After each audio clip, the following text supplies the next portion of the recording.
He karakia tīmata. Kia hora te marino, kia whakapapa paunamu te moana, hei huarahi mā tātou i te rangi nei, aroha atu, aroha mai, tātou ia tātou, ki hei mauriora.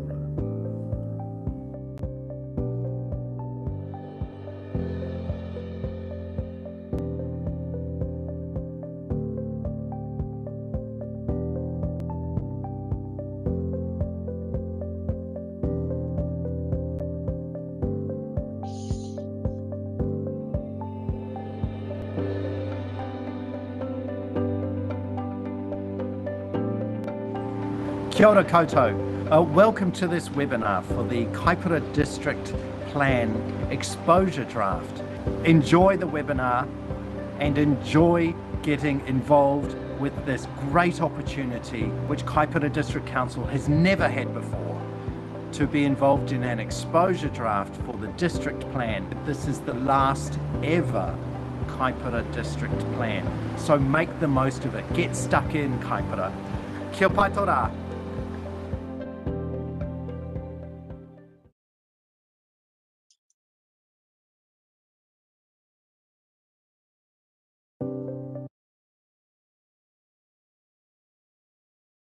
Kia ora and welcome to our District Plan Review Exposure Draft webinar tonight. We're doing the 6th webinar in a row here, so on the natural environment values tonight.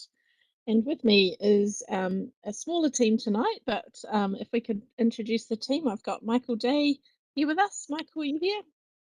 Good evening. Yeah, I'm Michael Day. I'm the Strategy, Policy and Governance Manager here at Kaipara District Council. I hope you enjoyed this evening's webinar, and please don't forget to give us feedback on our exposure draft by Friday the 16th of September. Thank you.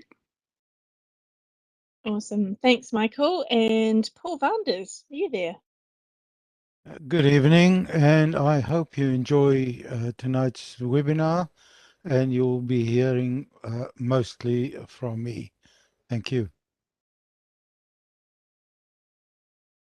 Thanks, Paul. So what are we covering tonight? So tonight's webinar is very exciting. It's about our Kaipara natural environment values topic, which is covered in our new exposure draft. And as Paul said, he's going to be leading the charge tonight, stepping you through our coastal environment, the natural character areas, outstanding natural landscapes, outstanding natural features.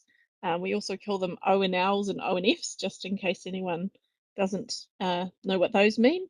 And we're going to also talk a little bit about our ecosystems and Indigenous biodiversity topic, as well as public access. So Paul, I'm going to hand over to you from here, and it's all yours. Thank you, Catherine. We are going to talk about these elements, which are in terms of the national planning standards, grouped into one group, different chapters. We're looking at the preservation of the natural environment values. And as Catherine said, we're going to deal with some topics. The first one, we're going to deal with the coastal environment, and we're looking at the enhancement of the coastal environment. Secondly, the preservation of the coastal natural character, which is a new element in our district plan. The next topic is outstanding landscape and outstanding features. Within that, we are going to have talk about the identification, the protection, conservation, enhancement, and rehabilitation. We're looking at Maori ancestral land, and we're looking at infrastructure within these outstanding landscape and outstanding features. The next topic we will touch on ecosystems and Indigenous biodiversity. And then lastly, we will talk about public access and Esplanade priority areas in these natural environment areas. Next slide. Right, starting with the preservation of the coastal environment values. Some topics. The first aspect is the development can place particular additional pressures on the coastal environment, as we see in many of the holiday times, and affects the amenity values of those areas that we deem as very natural. The operative district plan does not align with the direction or the mapping set out in in the Northland Regional Policy Statement and the New Zealand Coastal Policy Statement. The new maps are and follow the criteria set out by these higher level documents. The district plan also does not recognize, and as I said, does not provide for the natural character areas of which we have high natural character areas and outstanding natural character areas. The new objective policies and rules are more refined to these specific values, activities, and the effects that we try to assess. Next slide, please. Right. Looking then out to the outstanding landscapes and the outstanding natural features, the mapping of the outstanding landscapes remain as it is in the operative district plan, with the addition of the Mangawhai Sentinel Hill. Currently, the district plan does not map or identify the outstanding natural features, despite the fact that this is a topic that does appear in the regional policy statement, and a new assessment identifies and recognizes these significant and these valued places across the Kaipara district.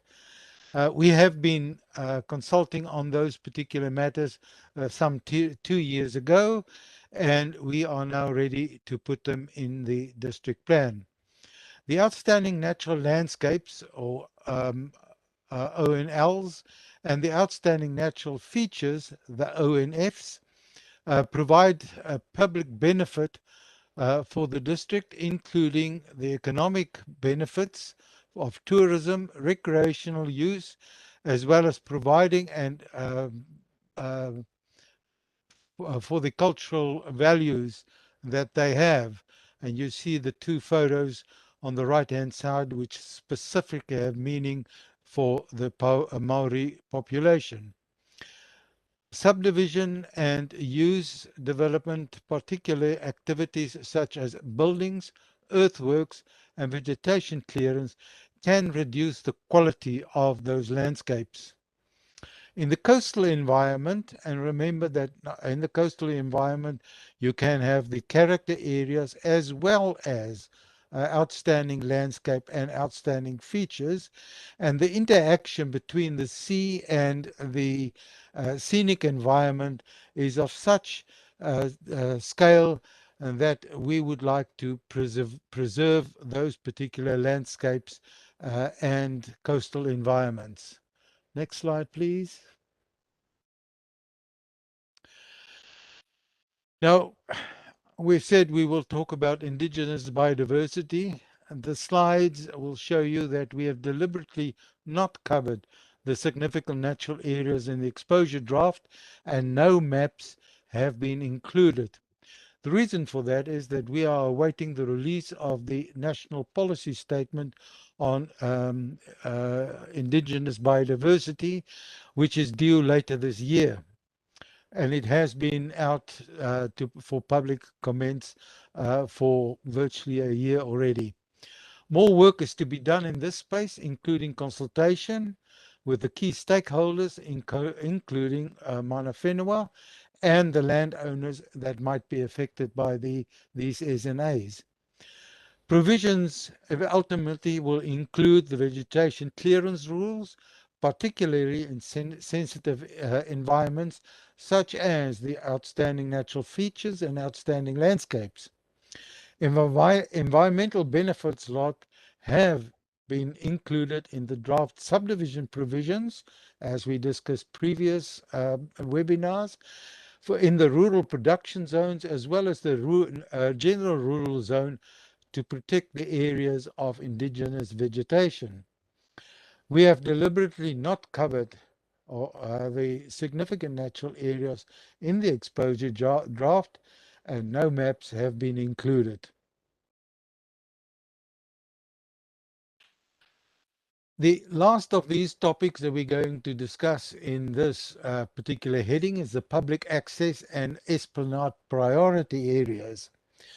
Now, in addition to the requirements of the Resource Management Act to provide for esplanade reserves and access strips, we are identifying esplanade priority areas on our maps and in the provisions of the plan to encourage additional public access to be created, especially where we like to have continuous walkways along the coast.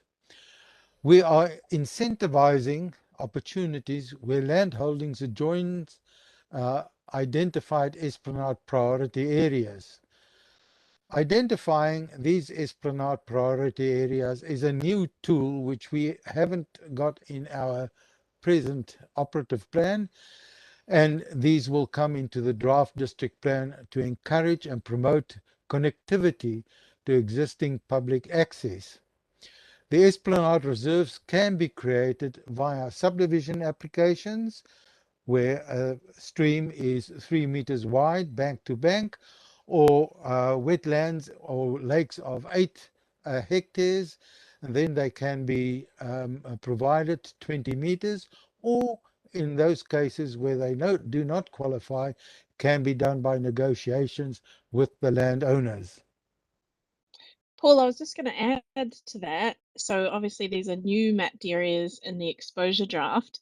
And I guess just to give people a bit more context to where the esplanade areas have been mapped, one of the key things is that we've really focused on towns and villages that have existing esplanade areas. So we've already got some esplanade and we're trying to add and enhance those areas. So if you're interested, check out our maps. If you've got any suggestions to where you think more need to go, we'd like to hear from you, but that's the context to what you'll see on the maps if you are to check that out. Thanks, Paul. Back to you. Thanks, Catherine. And I will show you when we get to the rules and the provisions how these particular aspects look on the maps. So the next one, we look at the policies, the coastal environment and natural character areas, those particular policies. I'm not going to deal with the detail of the policies, but policies, coastal environment policy 1 up to policy 10 determines how we are going to achieve these objectives that we just talked about. Mainly, they deal with the identifying and mapping of the coastal environment and the coastal character areas. And it deals with the protection of the coastal environment and coastal character areas. It also deals with the assessment of the use and subdivision within those coastal environments and within those character areas by avoiding adverse effects. Policies on indigenous vegetation clearance and the preservation of and the integrity of the coast, as well as rehabilitation of the coastal areas, will be dealt with in terms of those policies. It will also deal with public access to the coast, and that's one of our topics that we discussed tonight as well. Relationship of Maori.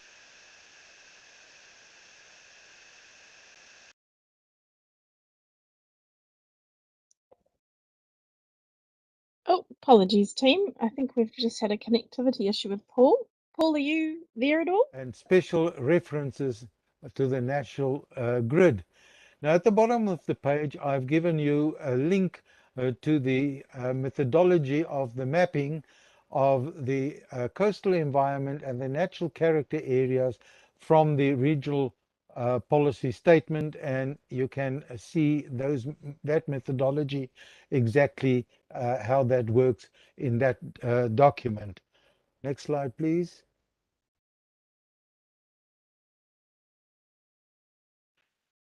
Right, question was, how does the coastal environment and the natural character area change from the operative plan, I'm going to show you 3 maps that actually show the difference.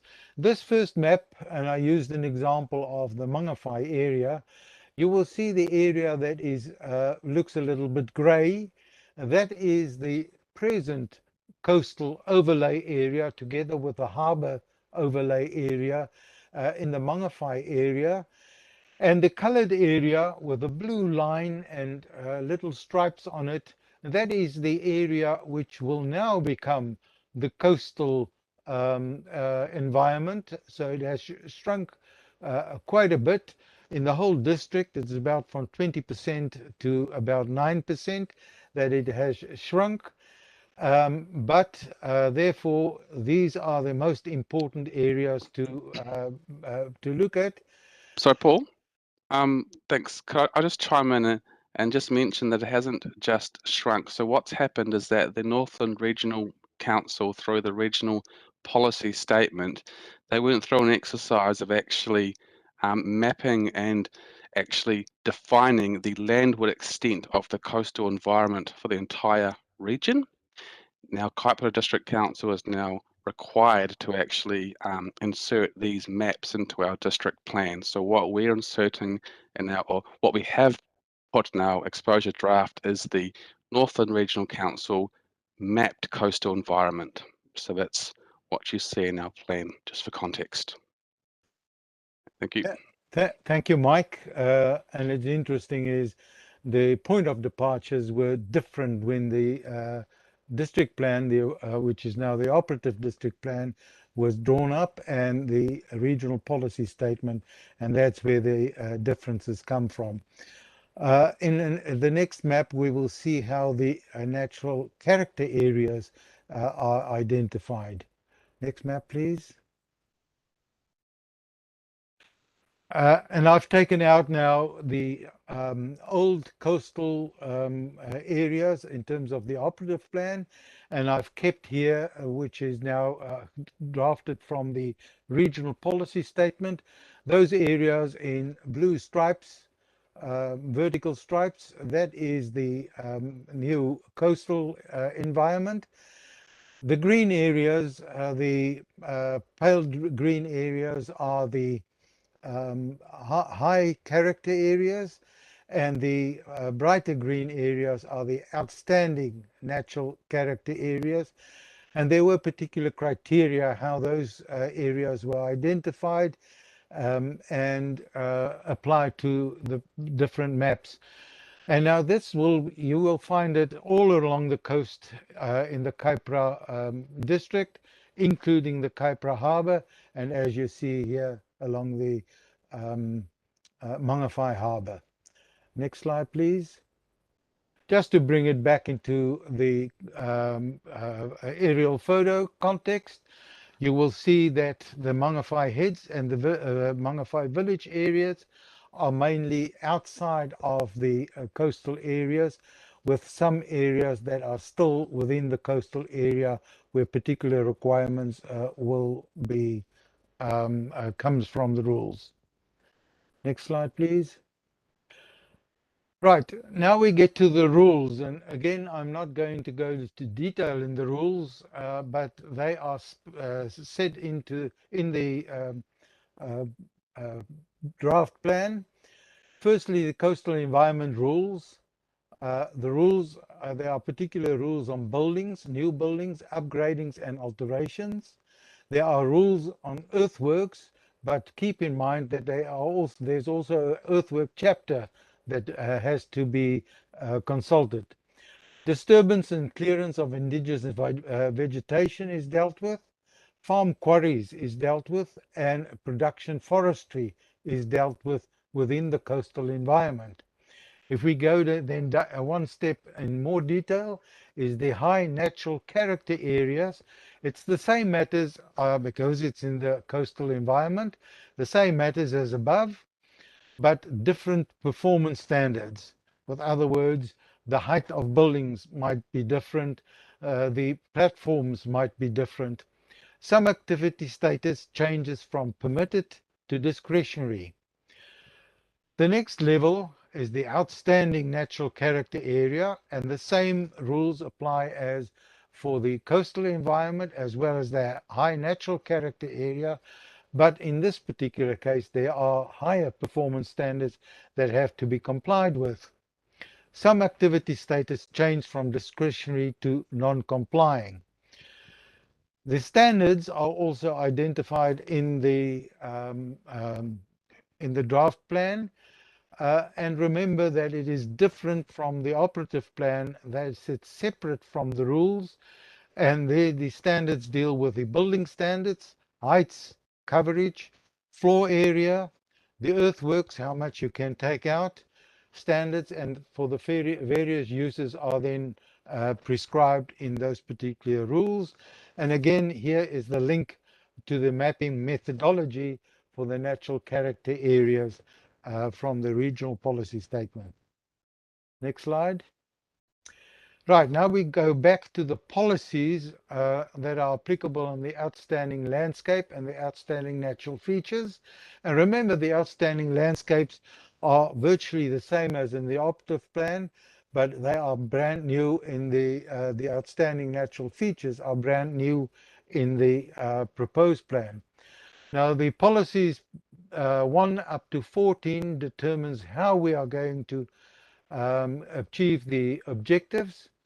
Firstly, we look at identifying and mapping the outstanding landscape, as well as the outstanding features and the natural character areas according to the set criteria to which I referred from the regional policy statement. We have to protect the outstanding landscape, the outstanding features, and the natural character area within the coastal environment and outside of the coastal environment by avoiding significant effects on these landscapes, such as, again, the earthworks, vegetation clearance, the use and development, and the degree of modification, and the scale of activities that affects the landscape. We encourage restoration and have regard to the assessment criteria when assessing applications, especially when we look at the aspects of discretion. We enable primary production and provide for the uses in Maori Purpose Zone. We accommodate regional and national infrastructure facilities within these outstanding landscapes and the outstanding natural features. And you can go into the details of these particular policies. Next one, we will look at the rules.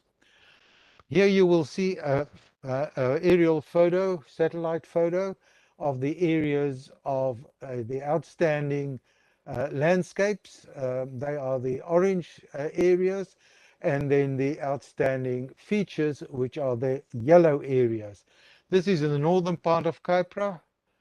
Next slide, we'll see the southern portion of Kaipara, and you see the on the western side this Mangawhai sandspit, and you see the Brindowans identified, as well as several of the outstanding natural features and landscapes in the Poto area. So those are the areas that are covered by the outstanding landscape and outstanding features. Next slide, please. And then we get to the rules that actually give effect to the objectives and the policies. And again, we have to look at the outstanding landscape within and outside of the coastal environment. We need to check the activity status. Very important to determine what type of rules would be applicable. Again, there are rules on buildings, upgradings and alterations, rules on earthworks, and again, I have to stress you have to look at the separate chapter on earthworks where it is applicable. Disturbance and clearance of indigenous vegetation, farm quarries, production forestry, and the development of Maori purpose zoned land. The outstanding features, which is the new element in the plan, there are 5 categories: large forms, smaller, more fragile landforms, dynamic landforms and features in the coastal environment, robust exposure and geological material, and fragile exposure of geological material. Now, these 5 have various or different components of protection. Different rules and performance standards apply to each of these categories of outstanding features within and outside of the coastal environment, and different activity status also apply, and you need to check the details, what is applicable on your particular piece of land. Again, the standards is right at the end, deals So, with building so Paul, standards, floor areas. Yes. well, if I could jump in for a sec. So what we've tried to do here is to make a regime that's as permissive as possible, whilst also actually looking to try and avoid any significant adverse effects on the characteristics and qualities of these landscapes or natural features. So it's a complex area, and we've tried to enable as much development as we can, but would love to hear feedback from submitters, from landowners, and actually see if we've got it right or not. Yeah? That's the key part of the exposure draft, is to actually put it out there to the community and say, do you think we've got this right or not? So we'd really love feedback here. Thank you. Thank you, Mike. Next slide, please. Right. The last topic that we discuss is public access and Esplanade priority areas. There are 3 policies that deal with it: maintain and enhance public access, and create Esplanade Reserve and Esplanade strips, public access to sensitive environments. The standards are part of the subdivision standards, and on the right hand side you will see an example of one of these Esplanade priority strips. On the top photo on the right hand side, you will see a bright green area. That's an existing Esplanade, and we would like to connect the Esplanade to the road on the left-hand side, and therefore we identify that as an Esplanade priority area. And if there's a subdivision, we would increase that particular aspect by means of an Esplanade Reserve. If it's not qualified, we will negotiate to actually obtain that piece of land, and there are various incentives that we can use to actually enable us to get that linkage from one part of the Esplanade Reserve to the road, so that it can become a walkway. Thanks, Paul. And I think probably just a good point there. If you're looking for those incentivized subdivision rules, you'll find them in the subdivision chapter. And at the moment, as proposed, they only apply to the rural production zone and the general rural zone. But we'd be interested in feedback on whether you think they need to apply to other zones as well. So check those out. Thank you, Paul. I think that's pretty much covered everything we were going to cover tonight. And Great. the last thing I was going to just add here at the end was that we've made our way through now 6 webinars, and there is one more tomorrow morning, which is the Tangata Whenua Mana Whenua values. And as we've always said, there's still plenty of opportunity to provide feedback on the exposure draft. I think Paul's done a good explanation tonight of the natural environment values, and if anybody's got a property within a coastal environment or has one of the overlays, an ONF, an ONL, a natural character area, please do get in touch with us if you'd like to know more about how it's going to impact your property. We still have chat to a planner sessions, which you can book online through our website. And you can also get help with your feedback. We have an independent planner who's helping to assist people with that also. So please do get in touch if you've got more questions. Final slide, just really in terms of the journey, which I didn't mention at the beginning of this webinar, is that the exposure draft is a perfect opportunity to get involved in a district plan review. And this is a chance we put out for feedback to see what everybody has to say, and what you say will inform our proposed district plan, which will be notified mid next year.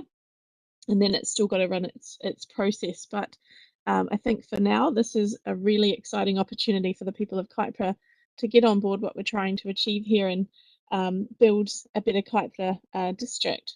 So please do get in touch. And now finally, just on questions, we've got a couple of questions tonight. And the first one I'm going to direct at Paul again, which is that what if I live with the coastal environment, natural character area, ONF or ONL on my property? What should I be looking for? Thanks, Catherine. As I mentioned, there are areas that actually have all four of these identified, and that means that is a special piece of land, a special feature that should be protected and should be taken care of. These are all mapped in the exposure draft, and one would then look at, if you want to do a building, what is, for argument's sake, the height of the building, the color palette of the building, the reflectivity of glass, and those type of things in those particular areas, which can all be found in the specific standards of those provisions. Thanks, Paul. And I think, Michael, you covered off the question here about why is the coastal environment shrinking. Did you have anything else that you might want to add to that for the exposure draft? Thanks, Catherine. Just to add that when the regional council undertook this mapping 5 or 6 years ago, it was done by a team of experts. They went through a robust process using the criteria in Policy 1 of the New Zealand Coastal Policy Statement, which identifies the coastal environment. And as I touched on, the landward extent of the coastal environment for the whole region has been mapped by the Regional Council through the Regional Policy Statement, and it's our obligation to include this in our new district plan.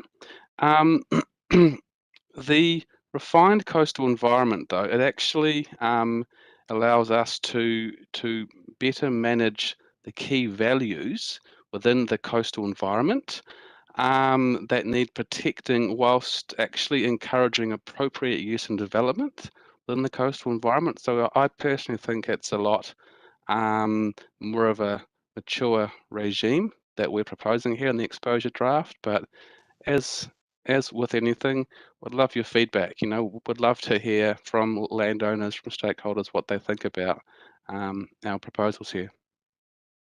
Thank you. Cool, thank you, Michael. Have there been any questions come through the YouTube chat? No, they haven't. Not this evening. Okay, well, I think that probably concludes our session for tonight. So I'm going to close this out with a karakia.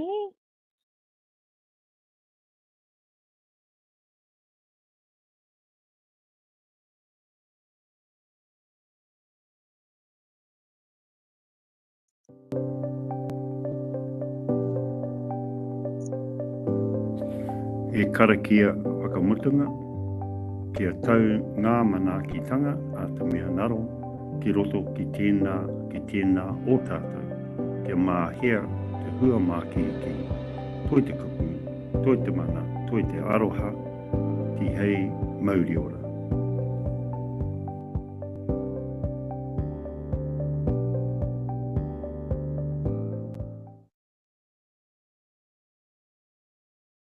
Thanks everyone for joining us tonight.